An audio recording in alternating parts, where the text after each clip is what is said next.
Hello everyone. My name is DeFable, and welcome to Buried, an interactive story. This is a purely narrative story. Fair warning. There's not really much gameplay. It's just a read-along story where we make decisions to alter the course of the source of the game, the path of the game. Sorry. But let's hop into it.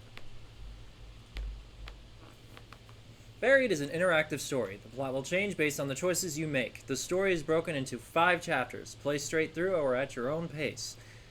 There's no waiting and no pauses. Enjoy and choose wisely.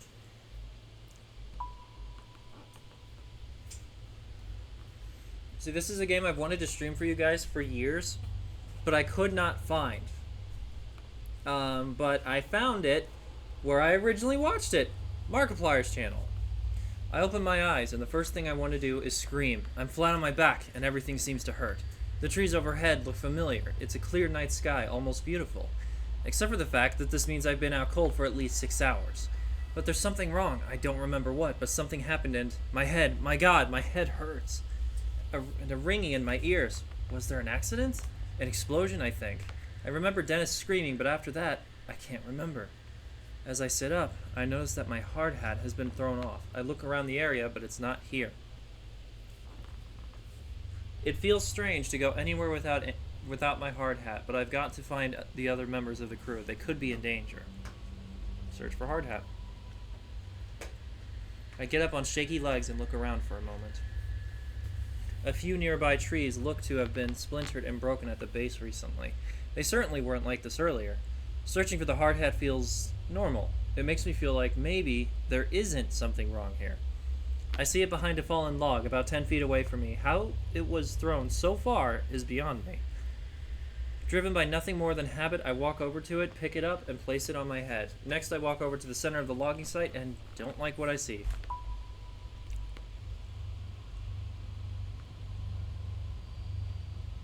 Oh. What the fuck? The logging site looks like a bomb was detonated right in the center. I don't know where to start. The one load we had managed to stack on a truck for the day is overturned. The trailer bent and the logs hanging off the back. Where the hell is everyone? My head is killing me, and this ringing in my ears. I can't hear anything. Not birds, not my footsteps, nothing. It makes me wonder if I hit my head after my hard hat flew off. I run through a quick mental checklist to make sure my brain is still working. My name is Roger Hastings. I'm 41 years old. The year is 2017. I own a small logging company, and we've been logging in this strip of Kentucky woodland for almost a month now. Okay, so my brain works. That's a relief, but it also makes me fearful because something is certainly not right here. I look around the logging site, my mind trying to figure out what has happened. Just about every piece of equipment has been overturned or tilted. Fucking hell.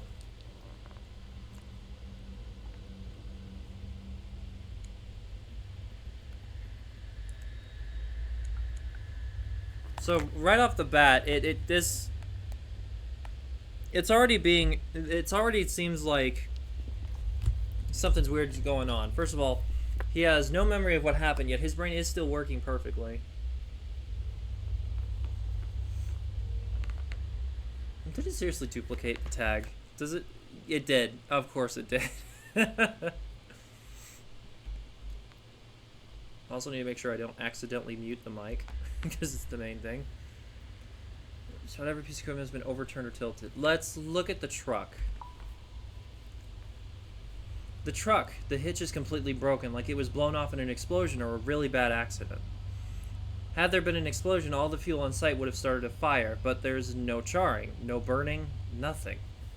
I walked through the area where Dennis had been working. From the looks of it, he'd been moving slowly. He'd only taken 4 trees today. His metal lunchbox is open, an indicator that he had been taking an early break. But he's not here. No one is here. Where the hell is everyone? I could try to make a call on my cell phone, but its battery is already running really low. Not that it matters. The reception is crap out here. Hey guys, where is everyone? Tony? Dennis? Frank? Joe? But their names fall flat among the wreckage.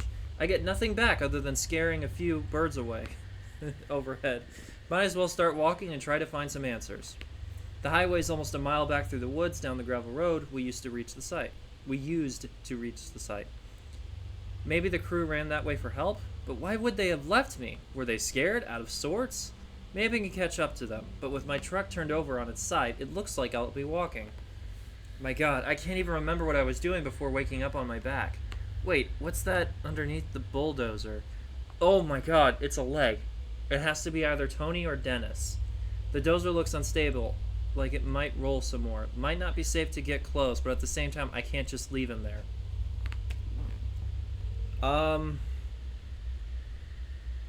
So if this thing is already tipped over, which again, rest in peace to whoever's under the dozer.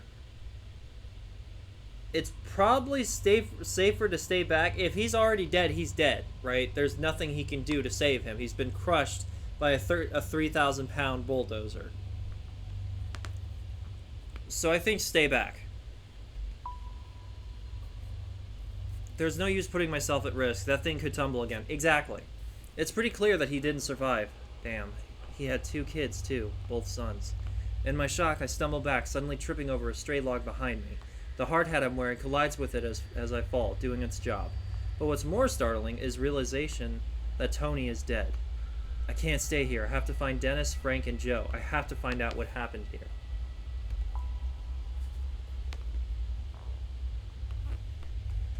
Holy shit, that's a lot of logs. Give me a second.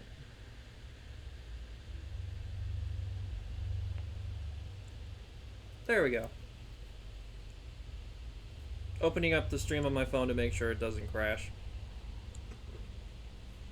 Because otherwise there's no way for me to tell. OBS doesn't do like a little beep or anything. You guys can hear the fan. Okay. You guys can hear the fan. Let me go ahead and turn that off then. That's what I was worried about.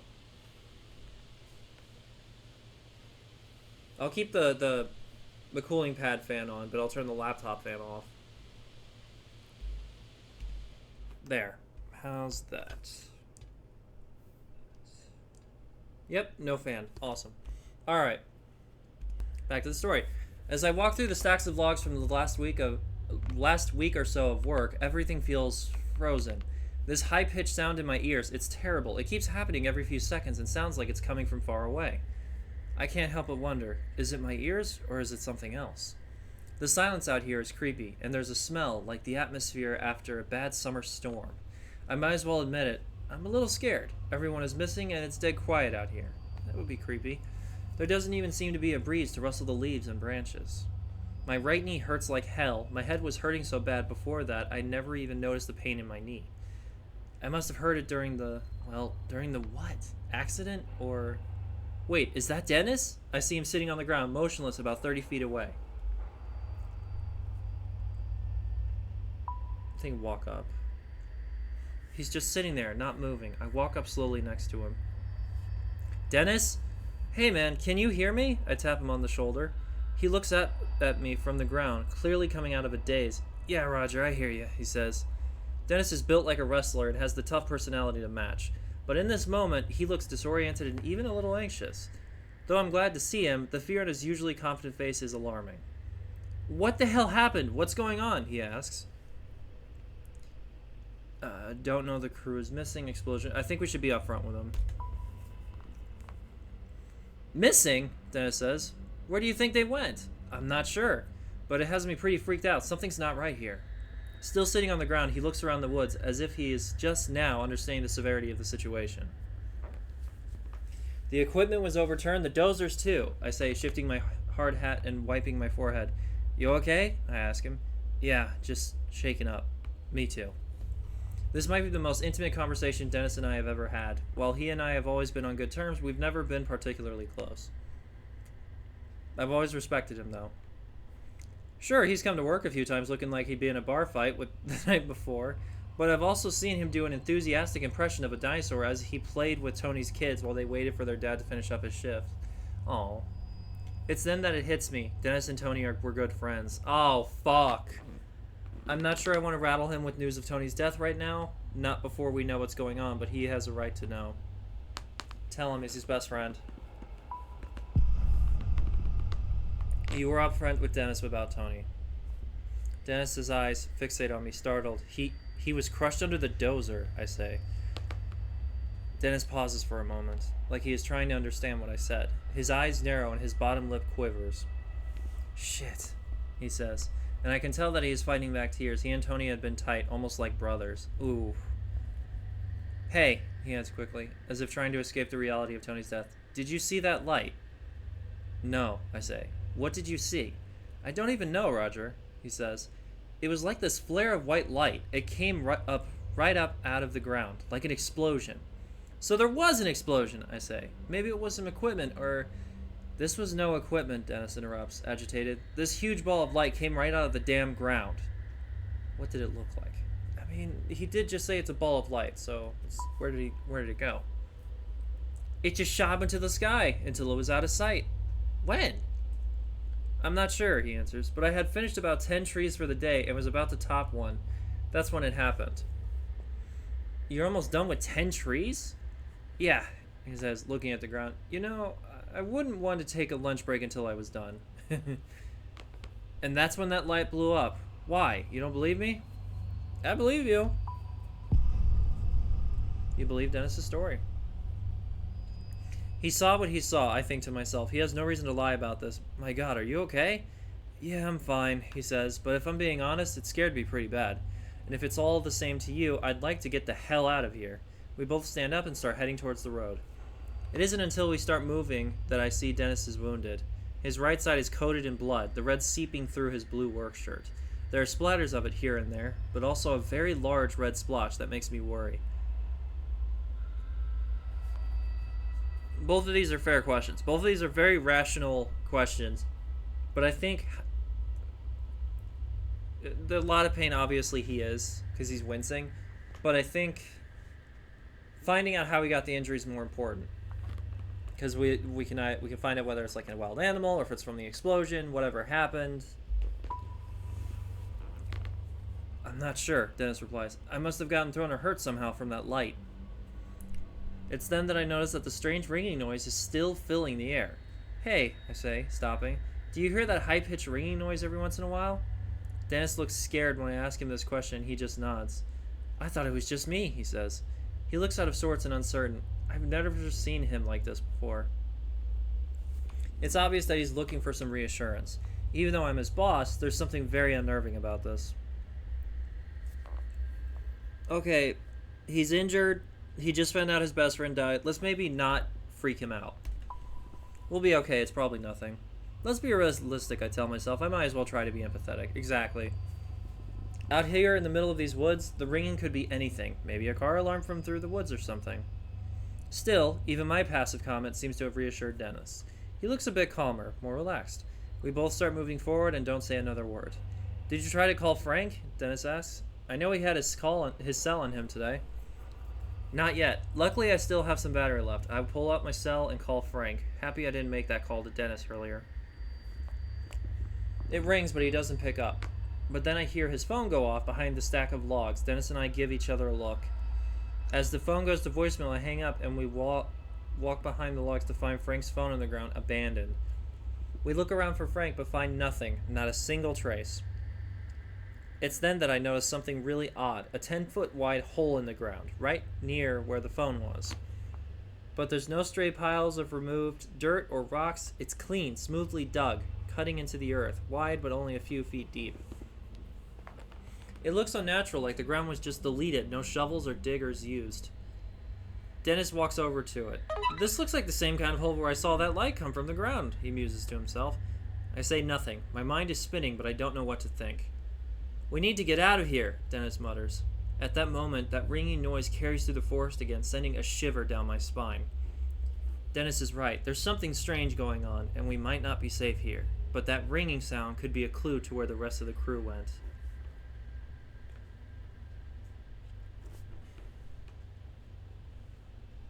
I think we'll do the ring sound. Brett, I think they're here. You decided to check out the sound. No, DoorDash notified me. Something's not right, I say. And if there's a mechanical noise like that, you think someone is out here, he asks? Maybe. Yeah, they're on the way. But yeah, I couldn't get the meat alternative to add to the pasta because that would cost me a fortune. question if I had it delivered. I'd rather get that in person. He's here. Hey, vampire. How you doing, Loki? Hey, Loki. You think someone is out here, he asks? Maybe. I think we should at least check it out. They might be able to help. Yeah, you go right ahead, he says with a grin. I'll be here waiting for you. Better hurry, though. Dennis doesn't look like he's in the best shape to be trouncing around the forest, but we need some answers right away, too. Okay, so if we're under the assumption that whatever did this to Dennis was a wild animal, would it be smart to leave him alone when he's already critically injured? At the same time, I feel like we could move faster if we temporarily leave him here, find out the source of the sound, and then come back to, to bring him along. Britt, they're here. They knock? No, message. They just sent me a message. Just said, I am here. Dennis doesn't like it. Okay, so I think I'm going to leave Dennis here temporarily. I think he should be fine for a few minutes by himself. You decided to leave Dennis behind. Okay, I'll go alone, I say. You stay here and try to hang on. I'll try and find someone. Anyone.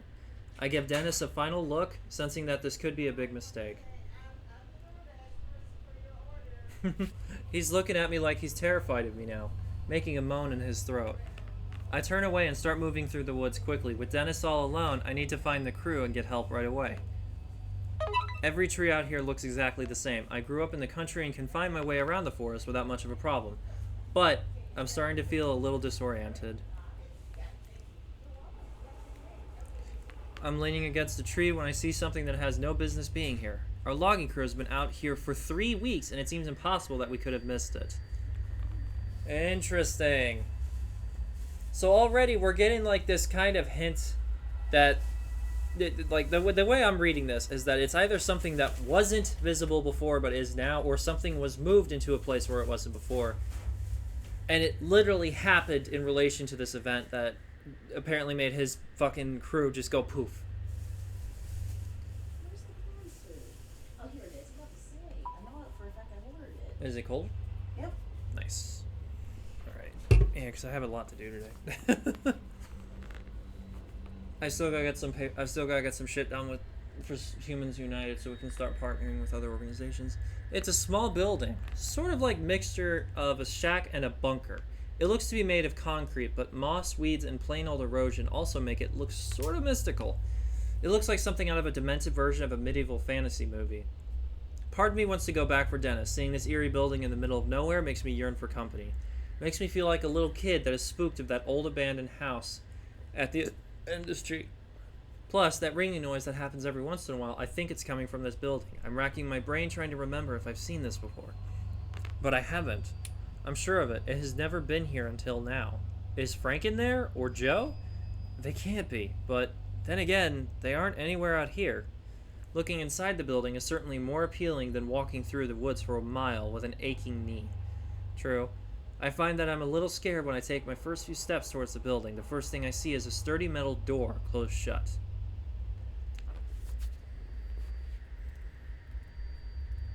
I mean, it's pretty obvious what this is supposed to be by the design of it. It's supposed to be a bunker.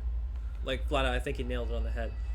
I'm gonna knock on it, because maybe that'll give us the chance to go get Dennis first. Feeling a bit strange, I rap on the door a few times. It creaks and echoes with a tough metallic sound. After hearing no response, I turn the handle and open it, surprised that I encounter no resistance. The door opens easily, even though I hear the click of a lock. Looking closer, I see that it locks from the outside. Is someone trying to keep somebody from leaving? Stretching out in front of me is a small interior to match the outside. The building is totally empty. There's a concrete floor and dingy, featureless walls. There are no windows, giving the place an even more isolated feel. Still, I hear the ringing noise coming from somewhere in here. It's louder now, more prominent. The interior seems confining at first, but a small set of concrete steps leads about 5 feet down, revealing a long corridor. Oh, shit. Are we gonna go get Dennis? Guess not. Sorry, Dennis. You're dead. It's a massive corridor, in fact. Like I'm in some kind of building underground. It seems to go on forever. This corridor is quite dark, lit only by emergency lights spaced every 10 feet or so. I assume I'm now underground because this corridor extends far beyond the limits of the building I entered. I realized that someone might not appreciate finding me here. Neither of these options are what I want, because I'd rather go through here with somebody I trust than go into this place by myself, not knowing what the hell is going on here.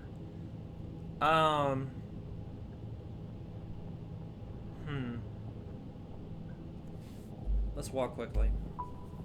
So we can just run down, explore, get the fuck out. I'm eager to figure out what's going on here. My footsteps echo loudly in the dust and the dirt. If there is anyone here, it's not like I'm trying to be quiet and stealthy with the intention of sneaking up on them. If anyone is listening, they definitely know I'm here now. Just coming into view at the end of the hallway is another set of concrete stairs leading further down into the depths of the earth. I can still hear the ringing noise every so often coming from somewhere in here. I look ahead to the concrete stairs, wondering just how far down they go. I approach the stairs, as I take my first step down, I get the sense that I'm crossing some sort of line here. There may very well be no going back. Okay, Loki, since you're just hopping in, this is a fully narrative story.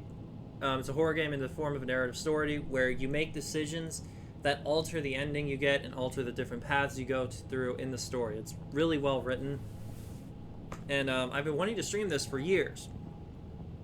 Could not remember the name of it, and then it popped up in my recommendation feed as from Markiplier's channel of a playthrough he did years ago that I watched.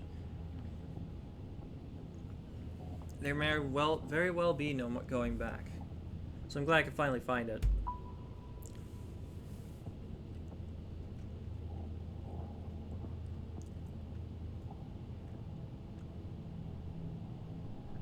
As I head down the stairs, I notice that they look aged. That damn ringing noise is somewhere below, louder than ever. I feel like I'm walking down to the cellar of a haunted house. The light becoming scarce as the stairs take a slight turn. I can feel the temperature drop. As I keep moving down the stairs, my mind seems to lock in on the unknown fate of the rest of my crew. Frank is married, and I've met his wife a few times, a nice woman with a huge laugh. That is not what I thought he was going to say. My heart sags a bit when I realize I might never again get to hear him belting out classic rock tunes during lunch break. Joe, well, I don't know too much about him. He's 22 years old and is considering community college. His folks are deadbeats, so he has been providing for himself since the age of 16 or so. Out here in the woods, regardless of their backgrounds or ages, I'm responsible for them. Yeah, you are the boss. Whether frequenting the local bar after a long day or while away from their families on this risky job, I'm responsible for them. Maybe I can still find them, and still get to hear Frank singing in his deep baritone voice after a few too many drinks. I slowly stick my foot out in search of the next step. I can't help feeling like a child is a very powerful fear seizes me. Wait, what? I can't help feeling like a child as a very powerful fear seizes me. I'm expecting a monster to reach out of the darkness, slicing into my throat. After what feels like forever, we come to the bottom of the stairs. I'm closer to the source of the ringing noise now. A door sits securely in the wall and looks just as out of place down here as I feel. A sliver of light seeps through, illuminating the area. The door has what looks like a panel with lots of labels and lights. Small embossed print above the panel says, Level 1 entrance gate, transport sector. There's a button with no label. Let's maybe inspect the panel before pressing a button we don't know what the fuck it does, you know? That just seems smarter. The panel looks like a diagnostic or alert system of some kind, each label meant to communicate some statuses. Lockdown engaged, experiment in progress, shutdown engaged. Experiment in progress, huh? Interesting. Those all appear to be off, but one of the phrases has a slowly blinking red light next to it, the only powered light on this whole thing. Abnormal entity breach. What the hell? I slowly push the door open and more light pours in as I walk through. As I do, that ringing or beeping or whatever the hell it is gets a little louder. The door closes behind me with a click. At this moment, I can't help but think about Dennis back up on the surface. What is going on up there? Why did that bulldozer turn over? What was it that knocked us out? I hope I haven't left him in a dangerous situation. I had been so preoccupied with my own fear that I nearly forgot about the ringing noise. It had become just background noise. It takes a few more steps and can now see where I am. It makes no sense. Yet another thing that simply seems out of place. The shapes and muted colors of metal are easy to identify, but it just doesn't belong here. End of chapter 1. So let's review. We wake up with no memory of what knocked us out in the first place, with our helmets being sent hundreds of miles away by whatever the event was. Respect the dead. You and 36% of players left Tony's body where you found it. Secrets. You and 76% of players were upfront with Dennis about Tony's death. Trust. You and 55% told Dennis you believed his story. Curiosity. You and 75% of players went to investigate the ringing sound. Teamwork. You and 36% of players decided to leave Dennis behind. Interesting. So the majority actually decided to bring Dennis with, which again was another valid option, honestly, because it felt like if you had the two of you, you had a better chance, even though he was injured. But again, let's review. So our character, Roger, wakes up a mile, not a mile, but like a few feet away from the logging site, where he had been out for a good 6 hours. His hard hat was sent 500 feet away from where he was at, to which he does not understand how.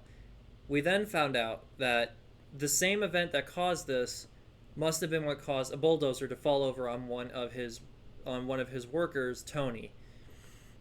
We then found Dennis, another worker, heavily injured with a laceration in his side, and explained to Dennis what happened to Tony. Then we left Dennis behind as we explored an entrance to a bunker that wasn't physically there before. It was invisible, essentially, is what they're kind of hinting at. I still think we should have fucking brought Dennis. I 100% think I should have chosen to take Dennis with me. So I actually do think I should have been one of the 64% that brought him with, not the 36 that didn't. But yeah, let's move on to chapter 2.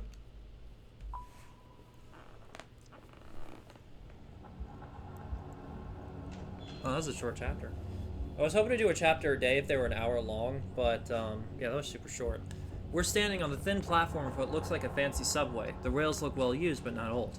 There are small overhead lights that are very dim, as if they are running on emergency power. The dim overhead lights are a blessing, but the size of the place makes you feel vulnerable. Staring ahead, the tunnel seems to be endless. It's almost dizzying. But there's a small light further ahead, and then a space that breaks the monotony of the tunnel's curved surface. Another platform, maybe? This understanding comes with a very strong sense of trespassing. I am definitely not supposed to be there. Here. There. Hello? Anyone here? My voice blasts through the tunnel, but nothing replies other than my own echo. The reality of what I am seeing is sinking in. Whatever this place is, it reaches way underground. That seems impossible to me, making anything that's on the other side of this tunnel dangerous as far as I'm concerned. But of course I am going to go on. Human curiosity is going to see that. Also, the ringing noise is louder down here. It's much more solid now, and there's some other sounds, something like the faint hum of machinery. I can either go left or right. The left is slightly lit, the right not so much. This makes me uneasy because I get the sense that one wrong turn in a place like this and I'd be wandering for hours. Looking each way, I jerk my head right as I hear the unmistakable sound of someone walking. Footsteps. Did I really hear something? I wonder as my eyes strain to see anything. I wait a moment, but the sound doesn't come again. So those are my options. To the left are flickering lights indicating that I'll at least be able to see. There's also a hum of machinery, a sign of life. To the right is just darkness, but I also heard footsteps in that direction. Alright, so me personally, I would go left because it's lit. But then I'd immediately, focus on the idea that if I heard footsteps, then there's someone there I could probably talk to. So, let's go right. You decide to head right into the darkness. If there's anyone here, they're worth speaking to. Right it is.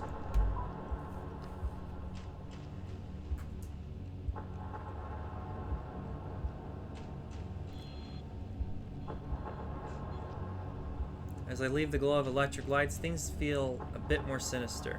Also, the tunnel or hallway, whatever it is, seems to widen out up ahead. I wonder how Dennis is doing back at the logging site. I wince, remembering the blood around his side. The darkness I find myself in feels thick, like walking in syrup. I'm reminded of the fear I felt as a child when I had to go into the basement to fetch tools for my dad. I actually do know that feeling. I was sure there were snakes or spiders or monsters of unimaginable horror lurking down there. I feel that same way here, walking through the tunnel. That's when I see it, a human figure far back in the tunnel, silhouetted in the faint light at the end. He's standing on some other platform and likely can't see me. It looks like he might be holding a gun, but it's too dark to be sure. Okay, maybe screaming at a guy who might possibly be holding a fucking weapon is not the best idea, so let's just stay quiet. This person might be dangerous. I do my best not to move. Bingo. I watch as the figure looks back and forth down the tunnel. It's unclear if he's looking for something or just as lost as I am. But he can't see me in the dark, and after a moment the figure rushes away through a door. Just as well, I don't want to reveal myself to anyone until I know more about where I am. That's fair, honestly. You need to be careful. Like he made clear, we're clearly not supposed to be here. As I head further into the tunnel, I reach another platform. I'm looking and trying to process where I am now when I suddenly hear the rapid footfalls of someone running towards me. They're sprinting this way from the dark side of the tunnel, and fast. I can't see anything, but their footsteps echo towards me. After seeing that person with the gun a moment ago, I'm not sure if this person is armed as well. I realize I only have a few seconds before they'll be on top of me. Stand out in the open. I figure I might as well greet them like a civilized human being. There would be a better chance of getting answers that way. True. I step out into the light as they get closer and closer. You are being very too trusting, though. And when they step into the glow of the platform, I can't believe my eyes. It's Dennis! Dennis? What the hell are you doing down here? I left you up at the logging site. He stops running and stares at me, dumbfounded. Oh my god. Roger, it's you! I'm so glad to see you in this godforsaken tunnel. How did you get down here, I ask? And why are you down here? You didn't seem fit to move. He bends over and puts his hands on his knees. Breathing heavily, I can see that the gash on his side is inflamed now. It's not safe up there, he says, as though that explains everything. I started running to get away and ended up here. Running to get away and ended up here. Okay, that would imply he's running from something. Get away from what? I was waiting for you where we last spoke, and then I heard something in the woods. At first I thought it was a car radio, some crackling static, but it was much louder, like some kind of demon. It got louder and louder and freaked me out. I started running. I fell into some kind of sinkhole. The damn ground just fell out from under me. I ended up in this weird hallway that led me to this tunnel. He pauses as if evaluating whether what he's just said is crazy or not. Well, you're here now, and honestly I'm glad to see you, I say. What do you say we check out this platform and see if we can get some answers? There's light coming from the platform, but like the overhead lights, they are dim red emergency lights. I start to wonder if the explosion at the logging site caused a power outage in this place, whatever this place is. It's possible. The ringing noise that I originally thought was in my head is getting louder. I'm starting to think it's some sort of alarm. When we come to the large open area ahead in the tunnel, it further resembles a subway station.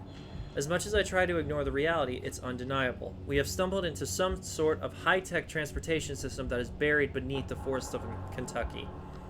It makes absolutely no sense and creates an entirely new sort of fear as to what the hell we have walked into.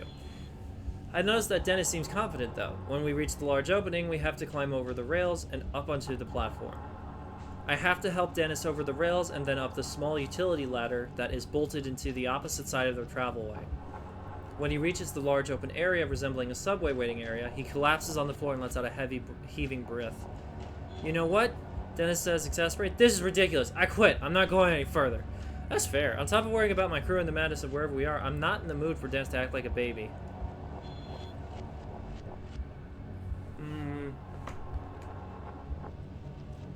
He doesn't seem like a toxic masculine type of guy, Dennis, I mean, so I think we'll be nice to him. It's okay. Take it easy, man. I know you can do this. I'm not the one with the gash in my side, I think to myself, so I decide to cut him some slack. Damn, boss, I'm sorry, he says. It's okay, I say. I don't know how you're still on your feet, if I'm being honest. Stubbornness, he says with a weak laugh. You need a minute to rest, I ask, as warmly as I can muster. No, if I sit down to rest, I'm afraid I might not get back up. Let's keep going while I can still go. I reach down, help him to his feet, and then we get ourselves up onto the platform. Right in front of us, there's an entrance to a long hallway exiting the platform. There's a fucking cut in my lip from my child. Ow.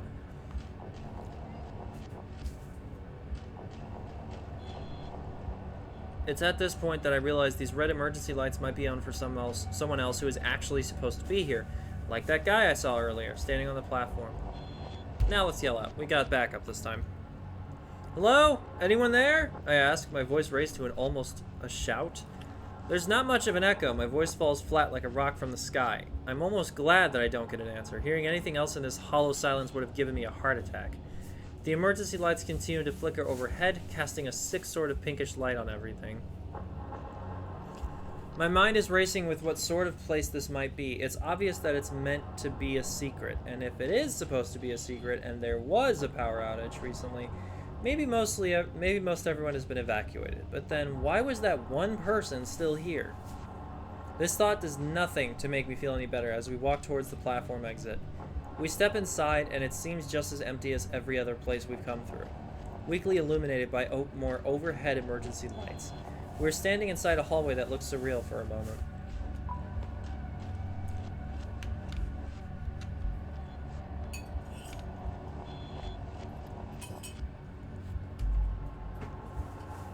The hallway reminds me of a hospital wing, but there's something not quite right about it. It's the first clean and tidy area I've seen since coming in the woods.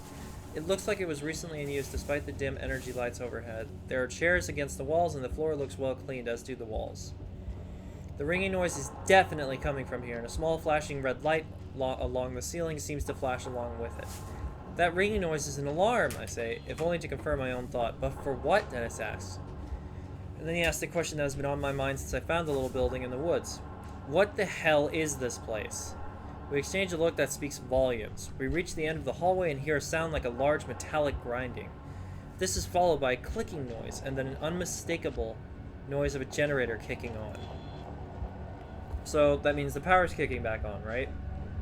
So then it'll be easier to see. Which means we'll also be able to find that guy. Or girl, don't want to assume. Without warning, the facility jolts to life. The red glow of the emergency lights is suddenly replaced by bright white fluorescent ones. That mechanical hum is oddly comforting. Somehow the power being back on urges us on. It's then that I notice the ringing noise has stopped. So it had been an alarm, but for what? Just a power failure? We head down the hallway, the electric hum of the lights sounding eerie overhead. Other than that, the place is dead quiet. The hall is about 100 feet long with two main doors. One door opens onto a large room that looks like a conference room with a whiteboard and papers strewn about. Across the hallway, another door looks like a laboratory of some sort. Dennis slumps against the wall in defeat and lets out a scary-sounding chuckle. Something funny? I ask as a dark and brooding panic starts to grip me. Dennis just keeps chuckling as he slides down to the floor. I'm just gonna sit here a while. You look around, he says. There's a look in his eyes that reminds me it's far too much of a dead animal on the side of the road.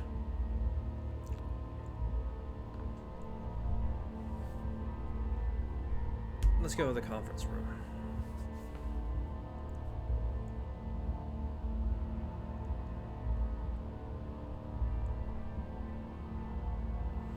A large table sits in the middle of the room, lined with a series of chairs. It looks like something straight out of a showroom. A well-used whiteboard hangs on the wall, and there are scattered papers on the desk. Look at the papers, look at the whiteboard. Let's look at the papers. Most of the papers and printouts have codes and equations that all go way over my head. But there are also handwritten notes that don't make me feel any better about our situation. I read through them and see scrawled notes that say things like, last experiment failed, overdose before transport, levels indicate cellular catabolism, more lead shielding into export suits, measurements make no sense, let Barksdale know about possible Higgs field fix. Alright, it's on the whiteboard. A few things were scribbled on the whiteboard, mostly formulas and names. But there are some things that are easy to understand, things that make my blood go cold. Subject 6, cause of death, embolism or aneurysm, or both. Ideas for new delivery mode, spherical liquid, comatose state. TerraCore Company. Possible plutonium supplier. Outside in the hallway, I hear Dennis grunting. I head out of the room to see him still seated on the floor. But I don't get very far, because as I exit, a man comes rushing around the corner with an automatic rifle in his hand. Oh, fuck.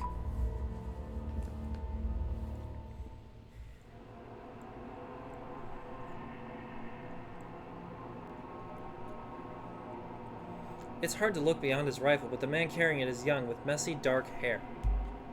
His skin is so pale that I wonder if maybe he lives down here. He has the look of a guy who has been cooped up for a little too long. He doesn't seem like the kind of person I'd trust with a gun in a stressful situation. As he sees us in the doorway, he screams and brings the gun up. It is aimed directly at my head. Dennis jumps up and stands next to me like he's ready to run for it. I recognize him by his height and build. He's the person I could barely see back in the dark tunnel. Put hands in the air. No reason to be animalistic. Put my hands in the air, surprised at how natural it feels to go into this surrendered state. Maybe it's because this feels like a dream. Maybe it's because I feel like I'll snap awake if the maniac pulls the trigger. I recognize you. You stomped around and set off the security mics in the entrance. What? I asked, unable to think of anything else to say. Who are you? The man asked. Did you do this? The man eyes us both, and I see something in his eyes that unsettles me. He is scared, but there is something else. We're just loggers. We're just loggers! His eyes look distant for a minute, and then he says, Bullshit! But for some reason, I'm pretty sure he knows I'm telling the truth. Someone knocked the power out, the man says. It's back on now, but if it was out long enough, well, we're in a heap of trouble. Was it you? Who sent you? Look, we don't know what you're talking about, Dennis says. Something happened out in the woods. Are you alone? Are there others with you? The armed man asks, thrusting the gun in my face. How the hell did we get in this situation, I think to myself. If only I'd left that damned ringing noise alone, we wouldn't be here. I'm not really sure if we want to give this guy information yet. We don't know anything about him. Then again, he might have answers. We're looking for our crew. We have other crew members that we can't find, I say. Your crew? He asks, seeming confused.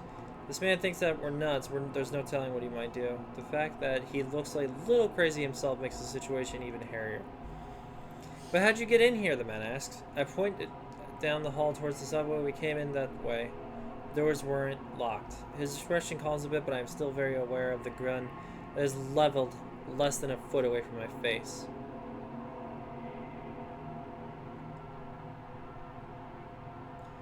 You never, ever grab the gun.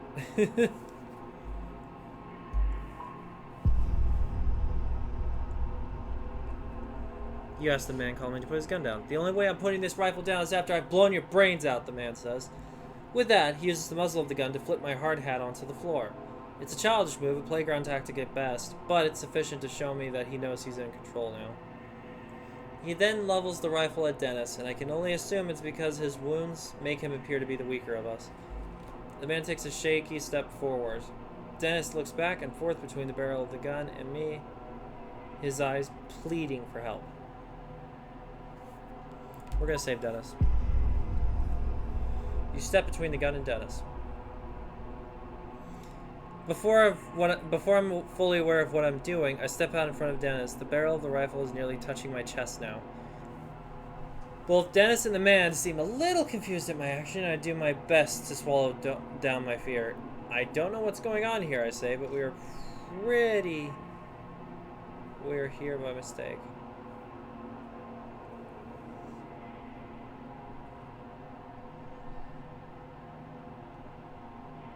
I'm trying to think.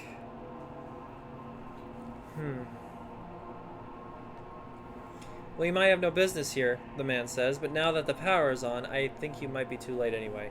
For what, I ask, but he doesn't answer me. Instead, he steps forward and actually pushes me backwards with the end of his rifle. The man then repeats a question he asked before, one that makes no sense and honestly makes me think he might be a little crazy.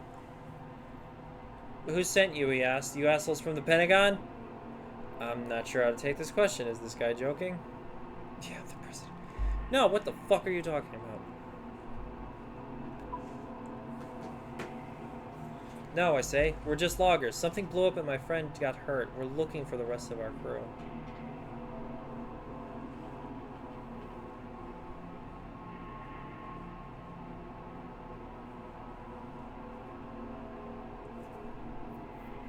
Just felt mellow, that's all. E. Likely story, the man says, but I see a flicker of recognition in his face that makes me think he might believe me. Still, his grip on the gun is as tight as ever. The look on his face makes me think he'll shoot at any moment. You both just stand still, he says. Sooner or later, someone will come along and turn you over. He again thrusts the gun forward as if it has an invisible bayonet on it. There's no need for that, I tell him. I have no guarantee that he won't pull the trigger.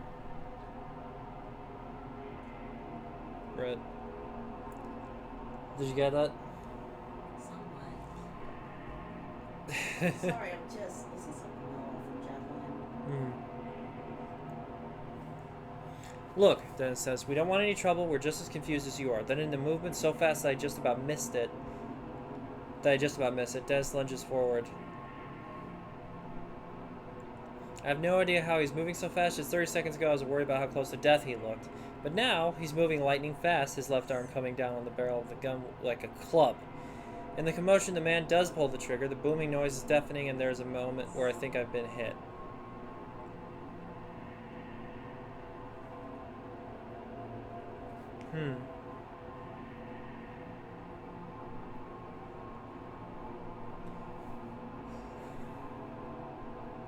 It takes the cling noise of the round tearing into the floor at my feet to help me realize that I have not been shot. I look to the floor and see where the shot missed my right leg by less than 3 inches. I'm paralyzed, in shock for a moment as Dennis and the man fight over possession of the rifle. There's a fire extinguisher on the wall I could use as a bludgeon, but I might not have enough time to grab it before Daniels is overpowered.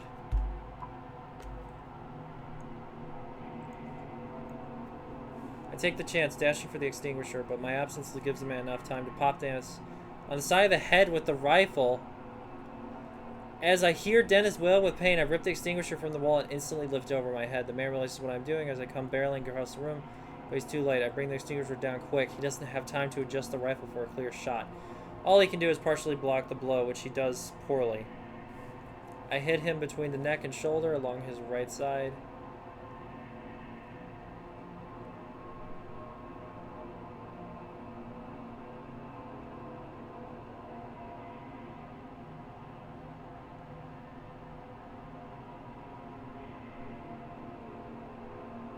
Trying to think.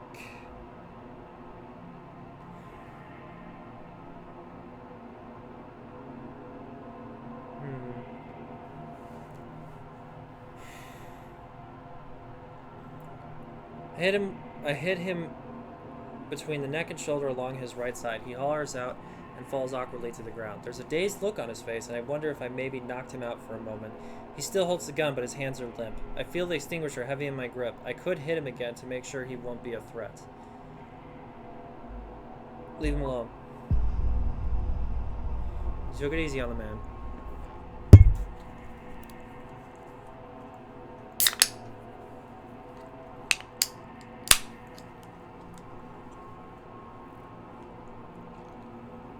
He's definitely out now, no threat, or at least that's what I think, but he's surprising me by mustering up one more swift kick in my direction, connecting with my forehead. Ooh. My eyelid swells to the size of a grape almost immediately. It seems like this last attack is more to spite me than to defend himself. I stumble back and ready myself for another round of blows, but he just slouches into the floor. He's done. Dennis grabs the rifle and instantly hands it over to me. I take it with shaking hands. He is still wincing from where Marcus knocked him while I headed for the fire extinguisher. I can't believe you stepped between me and that gun, Dennis says. He could have killed you. I was pretty sure he wouldn't, I say, although I had known no such thing. Still, thanks, man. That was some heroic stuff. You would have done the same, right? Dennis says nothing. His eyes look to the floor. Really? What do we do now, boss? Dennis asks. We've come this far, and I want answers.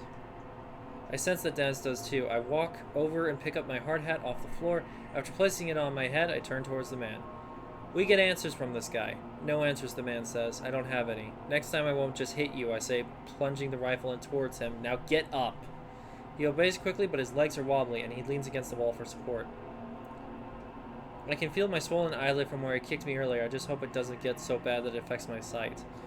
Okay, let's move, I say, pointing the gun further down the hallway. We've come this far, and I'm not going to let this guy stop us. We walk down the hallway until we come to the end. The single elevator waits for us. Its steel sliding doors larger than a normal elevator.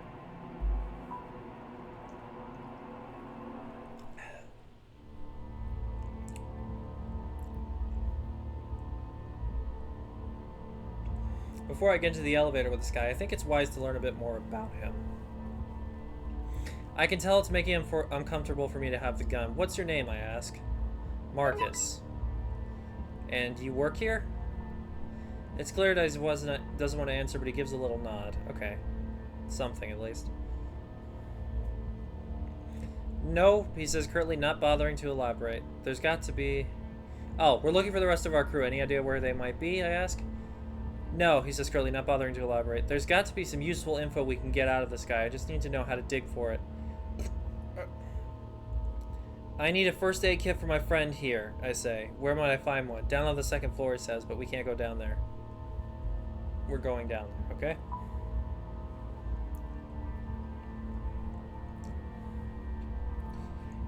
He looks at me like I'm an idiot. You must be aware you're inside of a classified government facility, he says. It makes sense, but I want to doubt it. Well, I'm sure our government would want you to help save my friend, so take me to the first aid kit. I can't, he says. You don't have clearance. Hell, I barely have clearance. Then seemingly to himself, he mutters, I make this place run. And not even a thank you, just a bunch of restricted access rooms that I'm only allowed to go into with a friggin' chaperone. I interrupt his monologue. We're going to that first aid kit. I could lose my job, he says. I wonder for a moment what sort of trouble I could get in for hitting a government employee. This makes me glad I took it easy on him. Then again, he had come at us with a rifle. It makes me think that things would have gone terribly. Things have gone terribly wrong in this place. And the explosion in the woods, or whatever the hell happened, might be linked to it all. I need to convince him to take us to the second floor, but I'm not sure if it would be more productive to threaten him or ask for sympathy. Be understanding. We gotta look at this from a realistic viewpoint, where everybody's freaked out. Look, I say, it hasn't been the best day. We're just trying to find out what's going on, to find our crew, to survive. I know that this isn't a normal situation down here. It looks like all your protocols have been blown to hell. Can't you help us out? He looks at me sternly, weighing his options. Okay, he says. Thank you, I say. With an untrusting stare, Marcus walks to the elevator door, approaching a small keypad by the doors. He punches in a numerical code on the keypad, and we can hear a slight mechanical hum behind the steel doors. After a few seconds of angry glances and frightened sneers from Marcus, the elevator arrives. The steel doors slide open with a whisper, revealing the interior.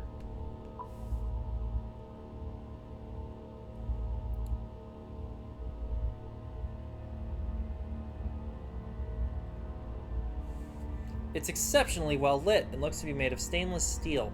I half expect the thing to take off at the speed of light. There's another small keypad on the front right panel by the door with the options for 3 sub-level floors. Looks like the elevator doesn't go to the surface, so after we get a first aid kit for Dennis, how do we get out of here, I ask.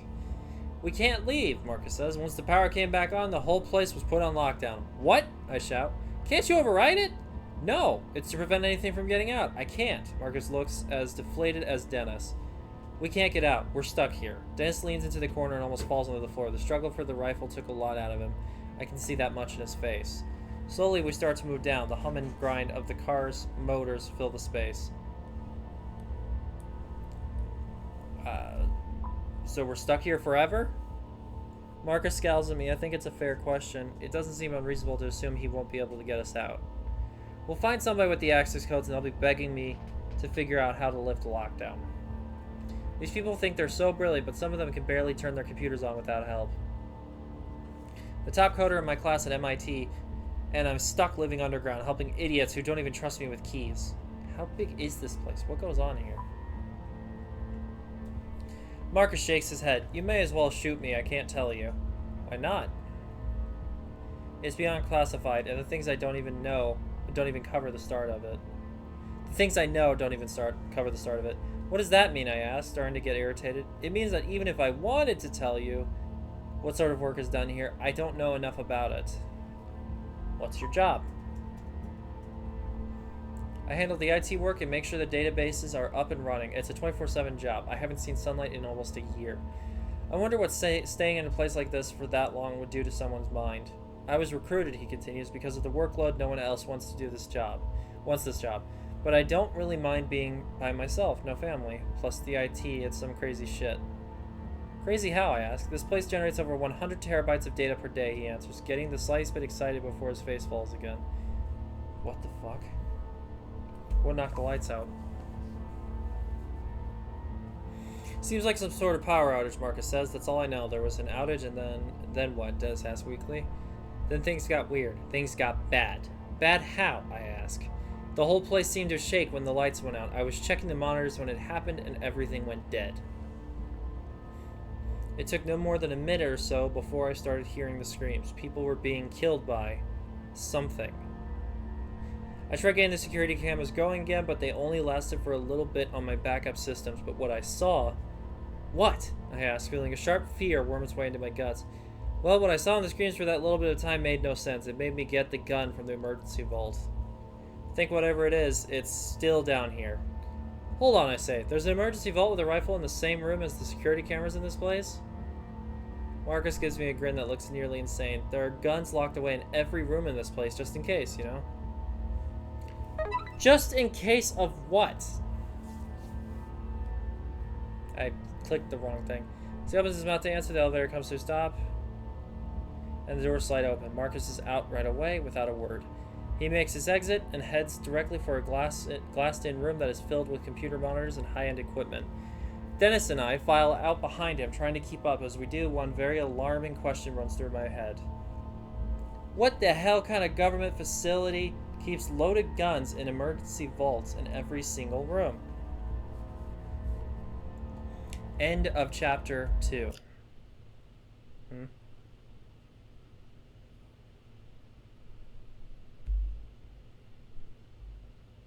Oh, okay. How do I save my progress? Alright. There we go. We're going to stop here because I am extremely tired. And as you can tell, I'm kind of drifting in and out. So far, I really do like this story. I hope you guys do as well. Yeah. Love you. Appreciate you. And as always, stay strong no matter what. Bye, guys. You and 42%. Let's read off the conclusions first. You and 42% of players stay quiet when you saw Marcus in the tunnel. Selflessness. You and 64% of players stepped in front of Dennis to protect him from Marcus. Damn Skippy. Mercy. You and 65% of players were easy on Marcus after he surrendered.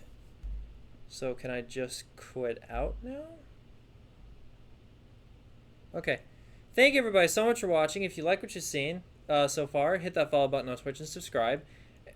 Excuse me. And if you're watching this on my YouTube channel where I archive my streams, hit that subscribe button and that little bell to be notified when I upload. But yeah, love you, appreciate you, and as always, stay strong no matter what. Bye, guys. If I can wake up enough, I'll do a little bit of Spyro later today. But no promises. I'll probably have to wait till tomorrow. And the all-day streams will be coming back after Britt and I's anniversary weekend. I just want to spend her days off with her before we get back into that. So yeah, bye, guys.